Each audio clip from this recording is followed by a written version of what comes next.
It was a calm Thursday morning inside a small-town diner just off K95, the kind of place where the servers remember your coffee before you ask, and the regulars never change seats. That morning, it wasn't the eggs or the coffee that drew attention. It was the man in uniform. Staff Sergeant Cole Matthews had recently returned home from his third overseas deployment. The war had left traces, some obvious, others hidden. His left leg lagged slightly when he walked. His hands trembled as he lifted his mug. But it was his eyes. His eyes carried stories no one in that diner dared to ask about. He entered quietly, offering a nod to the hostess, a young woman barely half his age. She gave a nervous smile and guided him to a booth by the window. That's when the room fell silent. The diner carried its usual smells: bacon grease, stale coffee, warm pancakes, a comforting mix for most. But that morning, another feeling hung in the air. Tensioned families sat rigid at their tables. A couple nearby subtly scooted their chairs away. Two businessmen glanced back, murmuring to each other under their breath. Cole noticed. Of course, he did. Reading a room had once been survival. He just never expected to feel like a threat at breakfast. He sat down, ordered black coffee and scrambled eggs. Nothing fancy, nothing extra. A few minutes later, an elderly couple walked in and were offered the booth beside him. They stopped. "No, thank you," the man said firmly, loud enough for others to hear. "We'll sit somewhere else." Cole heard it. He didn't react, didn't move, just stared out the window. But someone else did, at a corner table. A little girl, no more than 10, had been coloring on a placemat. She paused, stood up slowly, and walked toward Cole's booth.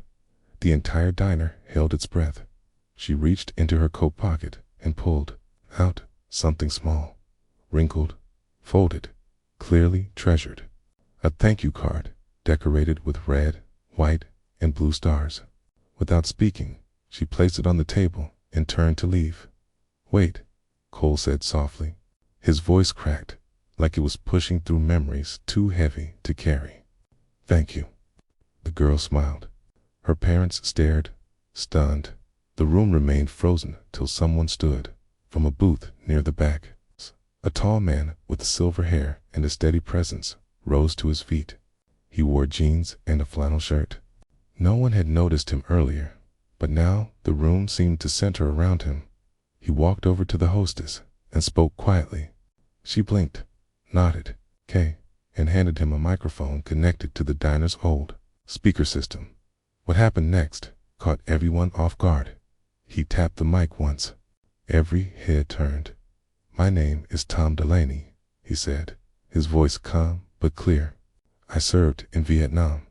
Some of you didn't, and that's okay. We chose that so you wouldn't have to."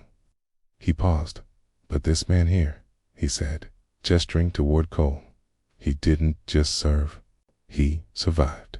He's seen things you pray your children never will."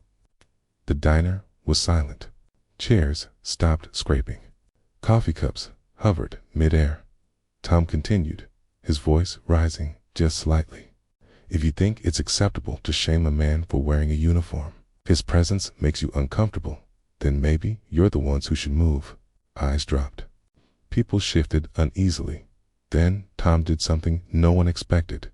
He turned to Cole, rested a hand on his shoulder, and said, "Son, it's an honor to sit with you." And he slid into the booth across from him. The girl returned with her parents. They sat beside Tom. One by one, people stood. A mother carrying a toddler approached and quietly said, "Thank you for your service." The businessmen paid their bill, but not before shaking Cole's hand. Even the elderly couple who had refused earlier walked out in silence. Heads lowered. Cole never asked for attention. He never asked for thanks. All he wanted that morning was breakfast and maybe a little peace instead. He received a reminder that courage doesn't always wear medals. Sometimes it walks in wearing flannel. Sometimes it's handed over in crayon and folded paper. Sometimes it speaks when others choose silence. And for a brief moment in that diner, the weight he carried felt just a little lighter. If this story moved you, share it. Heroes walk among us sometimes quietly, sometimes alone, but not today. Subscribe for more stories that matter. And in the comments, tell us about one act of courage you witnessed that changed everything.